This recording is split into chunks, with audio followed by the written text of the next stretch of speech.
My people, now good morning, good afternoon, good evening. My name is remain Anthony, your regular presenter for First Stage Immigrant Solution. I beg, in case if una never touch the subscribe, una go there, una go touch the subscribe so that anytime where I drop video now quick, be the first person where e go give una notification for una phone or anything when I tell dey watch me. So wetin I wan talk for today na a lot of questions wey dey come concerning this document matter wey dem wan do, wey people dey ask me every time every day, but I go answer one person. E go still be like say some other of my subscribers still dey lack. I no fit call everybody at the same time. So na make me just say make I first drop this question.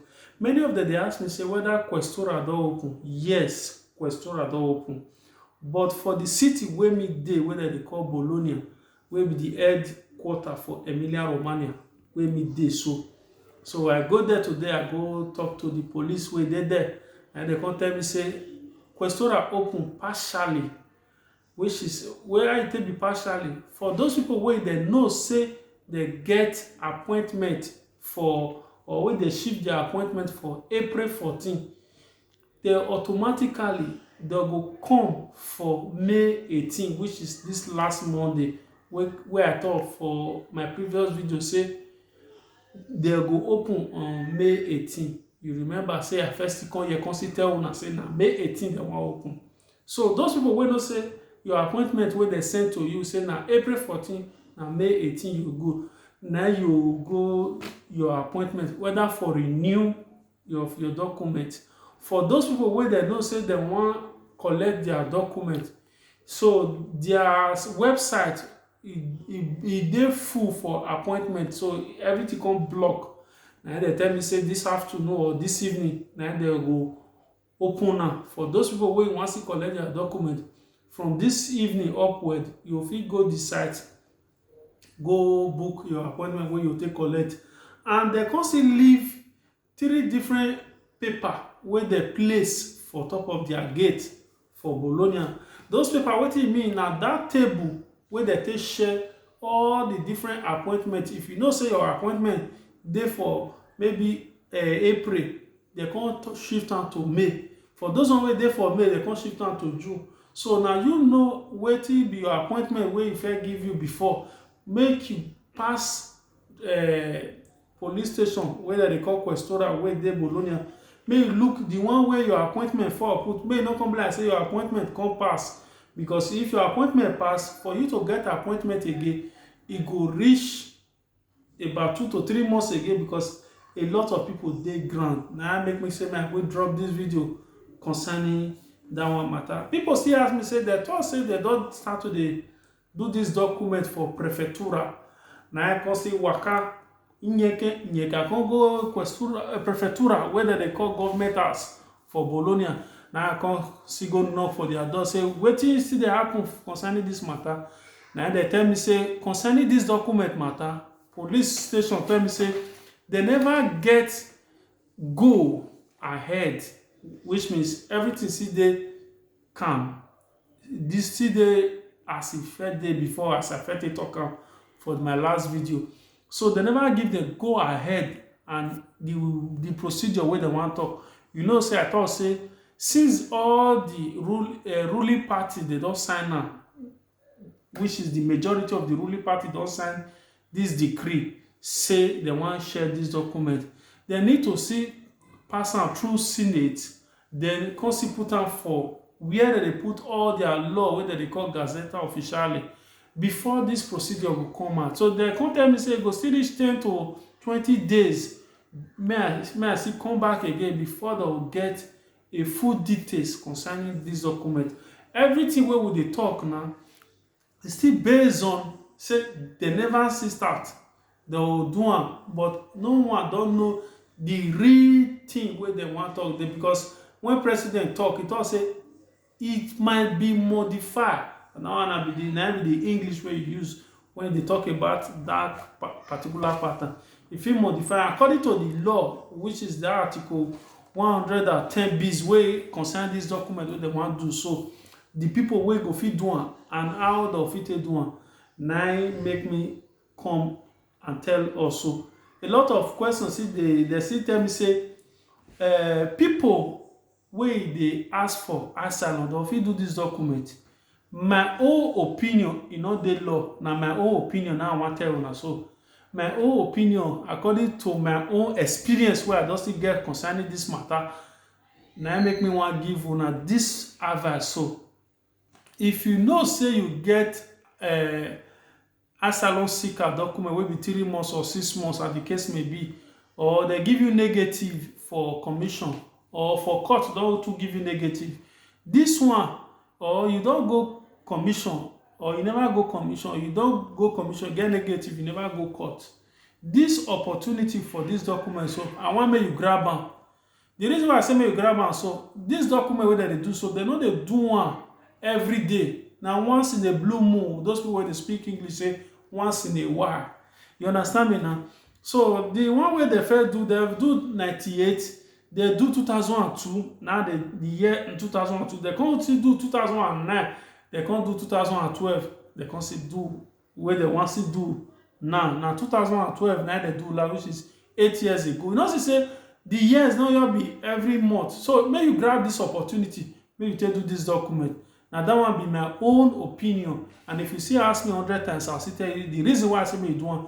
Because of say if you dey get all the requirements wey they say they want to do this document, make you grab am. Because if you they can't give you your court, they can't grant you document, and this one can't still come out, they can't give you this document. The police, before he give you the original permit of stay, he go tell you say make you choose one out of the two. They don't fit give you 2 documents. You have to sign one and close one, and they'll give you the one way you thought say make they give you. So now they can say make you grab this document. You see as the way I tell you explain am, so now so the thing be. Now so I see one make una see do one concerning this document. Then another thing again, the people where I first talk say e go fit still do one according to the law. If na Italian citizen or European citizen, they sign for you as the person wey get work.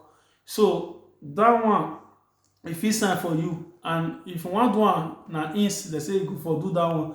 But if the person wey dey sign work for you, e can't be foreigners, you understand? The person need to still get wetin that they call long permit of stay, or lungo permit of stay for Union Europea, which is UE, or minimum of 5 years permit of stay. If you don't get long permit of stay, you know if you sign for person say e dey help you for domestic work, or e dey help you for cleaning.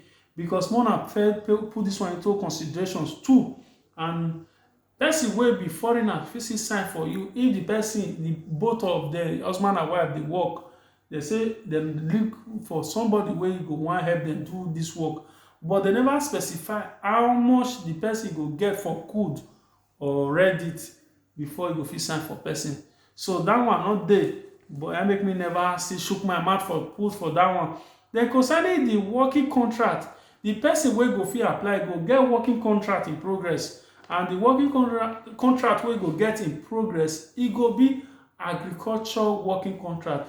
Anything that has to do with agriculture sector, agriculture big well, whether you dey do fishing, say you dey go dey catch fish, or you dey work for Zoom, where they call Zoom technicians or Zoom technique concerning animal, or you dey do all this breeding, all these people wey dey work with livestock animal, you understand? Or you dey see dey work for any other thing that has to do with farm, or you dey plant or harvest. All this one na farm, anything agriculture, e wide well. Now I make am say me I first throw light on that one too. Then other people wey dey still talk say, for those people wey dey take off old people, they still talk am too. They come still talk say for those people wey still dey take off, people wey dey sick, wey get a particular pathology, wey dey get particular sickness, wey they know say e dey persistence, wey they will treat all the rest of their life. If you dey take care of such kind of people, you fit still apply for this kind of document. Or you dey take care of handicap, you fit still apply for this kind of document. Or you dey do domestic work. All this one dey among the things wey they talk say the requirement wey they say they need to get. Then they go still talk say concerning those people wey dem know say their document don expire before October 31st 2019 go fit still apply. For those people wey get dey that kind category, if you apply, if you get all this working contract of a thing, valid one, your own case dey different. Where dem wan for treat am dey different, because your own case you go submit am directly in Questura. Na those Questura go process that one and give those people. Dem fit no give them temporary permit of stay, which is of 6 months. Dem fit give them more than that. Dem fit give them temporary permit of stay depending on the contract wey dem present. So it is up to Questura na go decide concerning the one wey make dem seize their document. Dem come still talk say, if you know say dem don do your fingerprint, or dem don still do your face concerning this matter before this 8th of March, those people fit do am. And if you know say you don still come here regularly, whether for tourism or any other visa wey you take come regularly, you fit still apply for this document, and you dey here, you never comot for Italy from on the 8th of March 2020, you never comot for Italy, una fit still apply. And if you know say your document expire and you renew or you wan convert am, dem no come give you again, those people go fit still apply for this document wey dem dey talk so. And make una make sure say make una dey careful, because of say a lot of people go wan use this document for fraud, make dem take fraud people. But think say the document don start, e never start.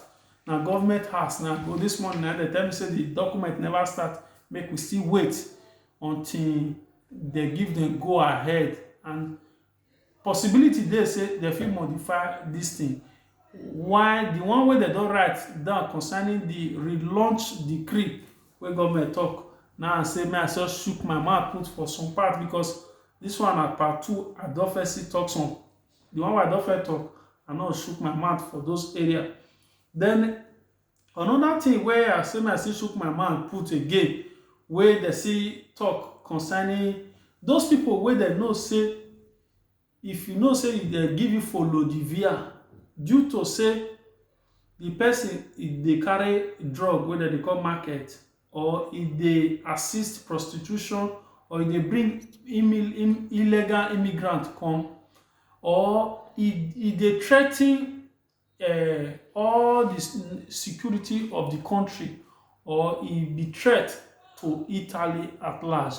Those kind of people, they say they no fit give them, according to the criminal law wey they talk for 381 Codice Penale, na they for talk that one. They say they no fit give those such kind of people. If you know say they those category, no just bother to waste your money, because of say if you do am, they fit no give you according to wetin they talk. So concerning how the document go, when it go start, na still remain that June 1st to July 15. But for now, the document never start at all. They never even get for police station. They tell me say they never know anything concerning this document, because it dey function like this for Italy. Say if they pass law, if they never put am for Gazzetta Ufficiale, make they talk say okay, all government house in different states or in different city, you can go ahead and start working with this law. They no fit get right make you take do this law. So na make am say make I quick come shook my mouth put for these things wey e dey go on for Italy, because a lot of controversies don too much for this document. Don tell wey dem talk say dem wan do document, and small. So at the end of the day, they never see do am. So let's wait for this June 1st when they will start. So before June 1st, make una make sure say una ready all these things wey we don talk so far, so that if everything don start, una will be the first person wey go benefit all this document wey dem dey give. And the document wey dem wan give for this temporary for 6 months, you fit convert am to working permit or stay. E no mean say na 6 months dem dey give you the go. they give you first 6 months. If you get working contract, say you maintain your work and they renew am for you, they fit not give you 6 months. If you change from 6 months and you convert am to working permit of stay, you fit use am take get longer permit of stay. Or if na 6 months they give you, say na temporary, you no fit use am take comot for Italy for now, then after you don get another contract, you fit convert am to working permit of stay. Then you fit use am take comot for Italy, maybe for holiday or thereabout. So now I say make I still use my make I come still shook my mouth for that one. So if una know say una get any other things wey you know say e dey disturb una concerning this document matter, make una just go First Aid Immigrant Solution for Facebook, make for YouTube, make una just write una comment, so that anytime when I see the comment, I go there, make I look the comment, I'll still do video concerning those one. So for those people wey see write me concerning this document matter, now say make I see use this opportunity to shook my mouth put for this document matter. So since they never start, we'll still dey wait. So we'll still wait for them. So make una not forget, make una subscribe to First Aid Immigrant Solution. Now there for Facebook, for YouTube, now there for the NACAM, so that any other information still come, I go still give una all the latest as the thing they go. So for those people wey know say get appointment for Questura, make una not forget, Italy big, I don't fit go all Questura. For Bologna, now I tell una say they drop table for front of gate. Make una go check the one way una appointment dey. So the previous one and the old appointment, the new appointment e dey by your right. Una check una corresponding date and or for appointment. Make una go, make una not miss una appointment. Then for all those people wey see the other cities around Italy, una still go una various police station, una still go check whether the same procedure still dey apply. If not, una not go miss una appointment. They don partially open for all over Italy because of say we dey phase 2 for this coronavirus. They still dey work based on appointment. You understand? Okay. Now make me say make I come tell una bye bye. Una not forget, una subscribe.